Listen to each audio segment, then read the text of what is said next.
program Ternak Desa Berdaya Nurul Hayat ini sebagai fasilitator, yaitu mulai dari pemberian bakalan, nanti pendampingan per bulannya, pengecekan berat badan, dan pendampingan berskala ke peternak akar rumput ini.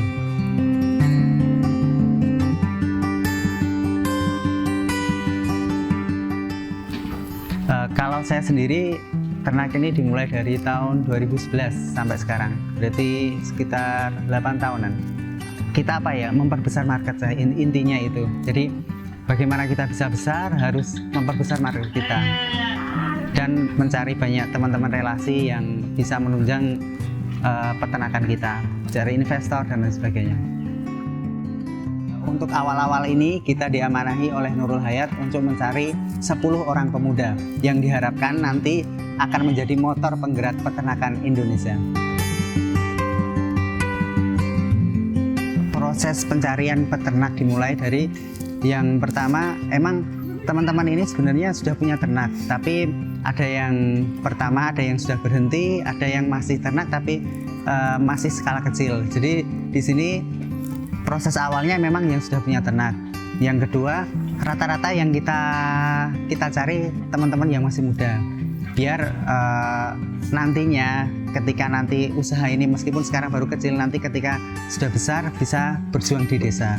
Yang ketiga, syaratnya mungkin ya muslim, karena kita targetnya semoga kedepannya setelah ada program ini kita sama-sama bisa saling meningkatkan nilai kualitas ibadah kita. Kenapa memilih teman-teman peternak yang masih muda? Ya, mungkin seusia saya ya, mungkin komunikasi kita biar lebih nyambung, biar lebih enak. Yang kedua, biar kan biasalah anak muda, biar nantinya hal-hal yang negatif itu tersalurkan dengan hal-hal yang positif. Yang ketiga, untuk lebih visioner lagi, biar nanti teman-teman muda ini punya harapan yang lebih kuat.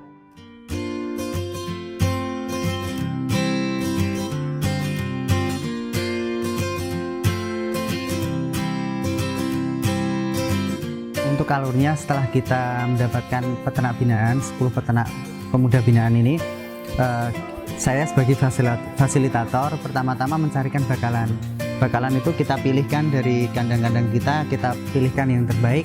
Setelah itu kita proses penimbangan. Setelah proses penimbangan, kita kasih ear tag tanda untuk masing-masing peternak. Setelah itu kita dropping ke kandang-kandang peternak binaan tersebut.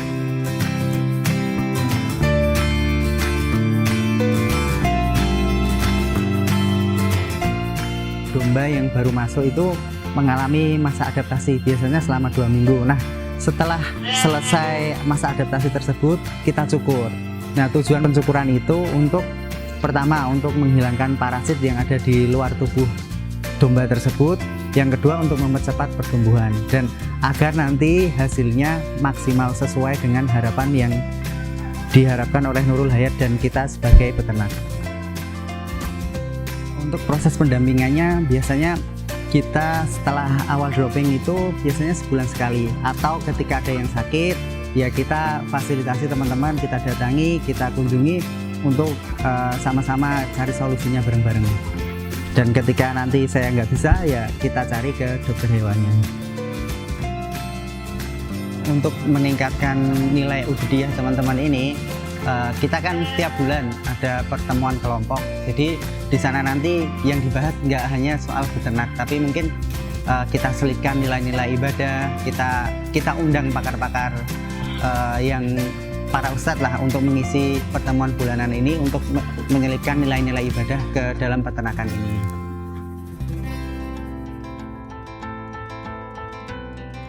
Sebelumnya kami ucapkan terima kasih kepada Nurul Hayat. Semoga Allah balas kebaikan Nurul Hayat dengan yang lebih baik, dan semoga harapan Nurul Hayat untuk mencetak kader-kader muda, kader-kader entrepreneur muda nantinya bisa sesuai yang diharapkan. Saya berharap nanti satu ketika anak-anak muda ini bisa berdaya, bisa mandiri, bisa menjadi lumbung pangan bagi negeri, terutamanya di desa Kepoh Baru ini, yang mana nantinya akan menjadi peternak-peternak mandiri, menjadi entrepreneur muda yang mana nantinya bisa mensuplai beberapa kebutuhan untuk akikah, untuk kurban, dan untuk kebutuhan ibadah-ibadah yang ada hubungannya dengan dunia peternakan ini.